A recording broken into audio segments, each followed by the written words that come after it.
how is it going, YouTube? Malagant here. So we're going to be discussing my Dark Mage here, post Nerf 107. We have two big nerfs. One of them is like the crit damage, as I mentioned already in the patch notes. The other one is actually it was like bugged out. It bugged out on 105, so they like hot fixed it on 107. Now it is here. It's the Vintage Grasp. Those two are like definitely hitting the character quite a bit. And I'll try to like explain why. One thing is that like our biggest, one of the biggest scalers on my character is like definitely crits and crit damage, obviously hand to hand. Now the crit damage nodes are pretty much all of them are nerfed on the Gate of Fates on the passive tree.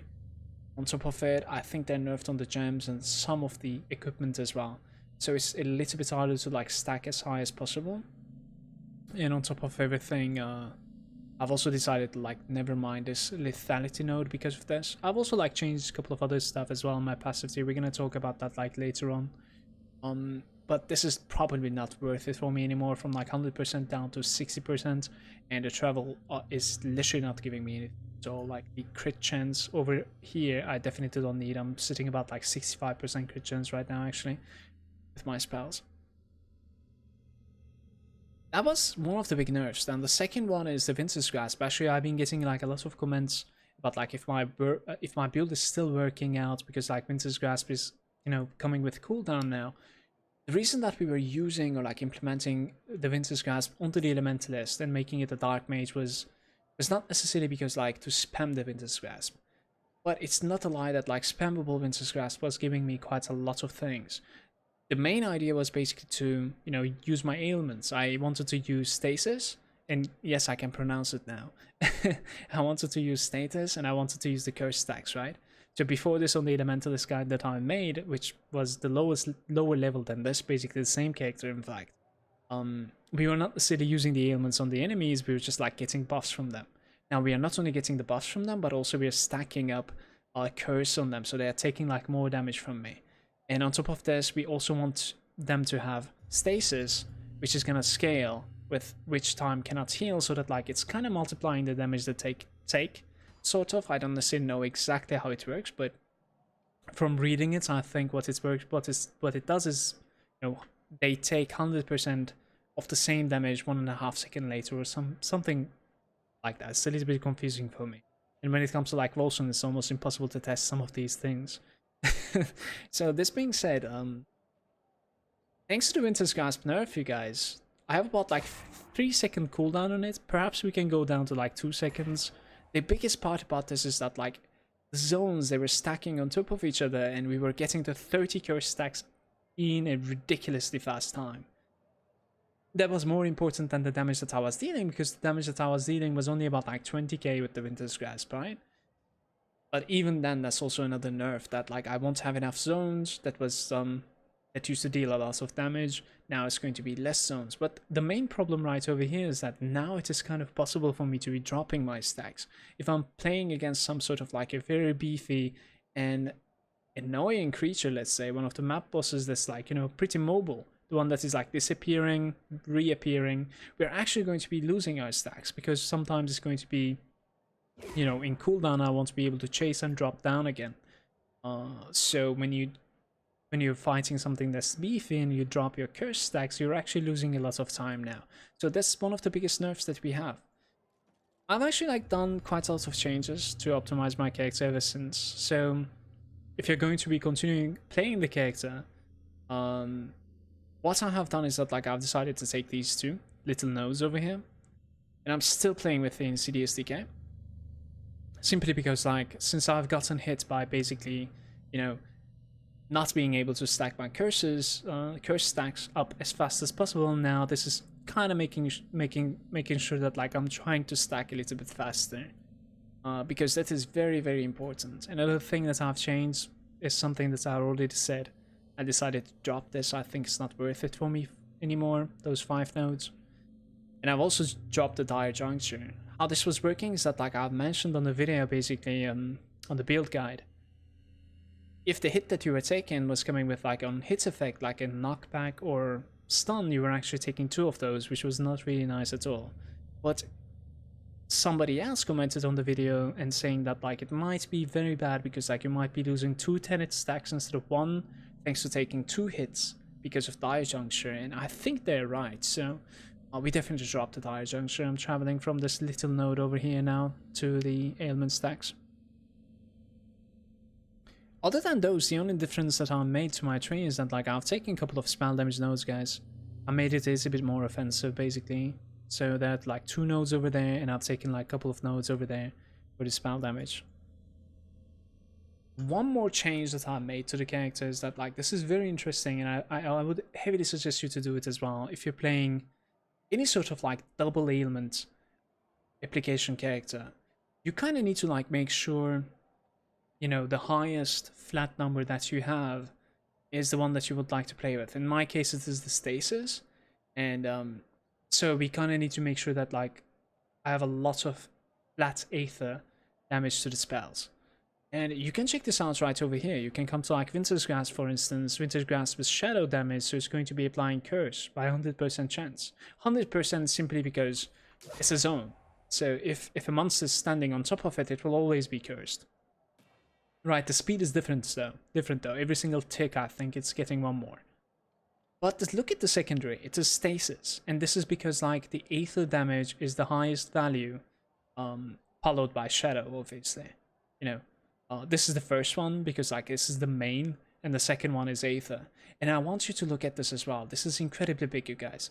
This is the value basically of the spell, right? I have almost about the same value from just flats. The flats are incredibly strong in this game, you guys. Like try to get as many flat damage increases as you can on accessory, on your weapon, you know, on your gems. That is definitely it. So I think this is going to be it when it comes to like the update of the build. Now the main question, there has been also people like asking if the build is still viable. Can you still play it? What is the highest you can do, especially after the Winter's Grasp nerf? So I can farm 130 extremely fast, 140 still efficient, doable. Like efficient isn't like you're not really losing that much time. It's pretty good. Sometimes you could die every now and then. So my build is a little bit more offensive now, thanks to the changes. Above 150, you guys, it starts becoming considerably slow. And some of the single targets that they're definitely not worth, you know, dealing with, simply because it starts taking too long. And I 100% need to use my primal form to scale the hammer from the primal aspect of Dawn, let's say. So what we're gonna do over here is that like I would like to run some sort of like a 139 perhaps. Give me a second. Is 160, 170 doable with a character like this? Probably, but you would need to, you know, it would be like a progression run instead of just like a farming run. And I would definitely not do that. I already did some sort of like an ascension run. I died a couple of times. I've got downed a couple of times. I don't think I died permanently on this guy yet. Didn't really like, you know, get downed 3 times yet. So while playing, I actually want to talk about a little bit of playstyle. I think we're lagging for some reason. I don't know. So if you're playing this character, you guys, I want you to pay attention to your stacks, okay? On the bottom left over here. Like, make sure you're pretty much like having every single one of these immortal offerings up at all times. If you're not having these, you're simply doing something wrong, and you're pretty much missing damage out. Ouch. Not happening.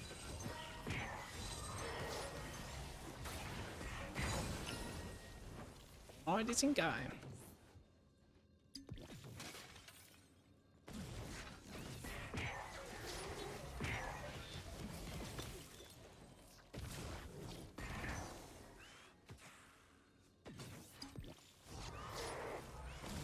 That's not happening.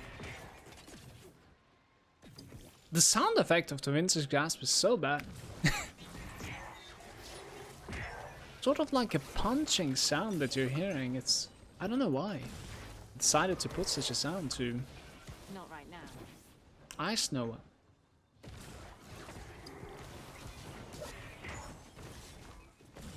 Not happening.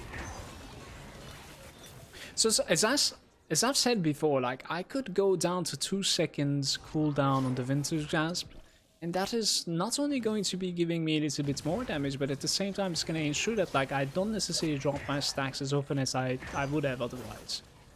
So it's going to be pretty big. So just because of like the changes to the Winter's Grasp, this build, it requires even more cooldown reduction now. No. But, you know, it's not the worst thing, because cooldown reduction is definitely scaling with my tier of Ethereal as well. So that's alright. I can't do that. And one more thing that I want you to remember is that like on this build, even before the nerf, the strongest ability that we have is tier of Ethereal. But it doesn't necessarily mean that like it does not need the others. You definitely do need to use every single bottom in this build. Button in this build. 100%. Simply because like every single one of these are giving you a buff. You know, you need them, especially the fire. If the fire is giving global 20% damage increase, it's very big, you guys. I have a feeling that I've been running the wrong way ever since. But like this dungeon is just incredibly long.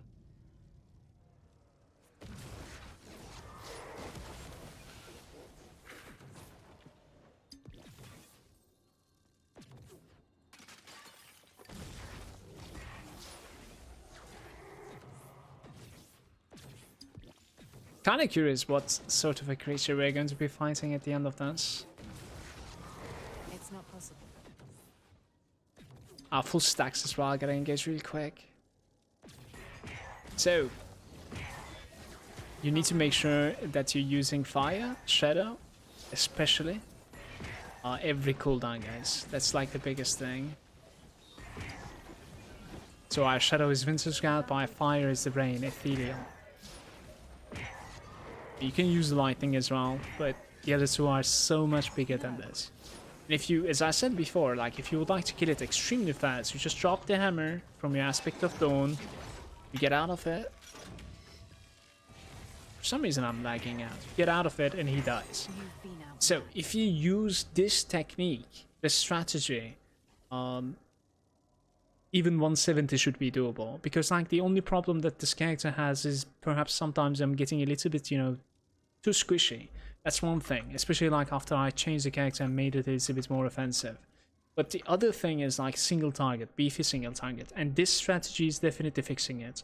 But again, like if you, let's say that like you fucked up or he moved away from the hammer and now you're out of like primordial essences, you cannot go into it again. It's actually gonna take you a long time to like kill a boss of 170, 180 for sure. So it wouldn't be worth it. Yeah, in my opinion. So I'm going to be farming with this guy in about like 140s, perhaps 150s at times if I can get a couple more upgrades. But that's going to be like as far as I'm going to be pushing with this guy. I'll be playing some sort of like a ranger soon, and hopefully it's going to turn out good so that like I can make another build guide for another character. Thanks for watching, guys. I really hope this was useful. I'll catch you guys later on.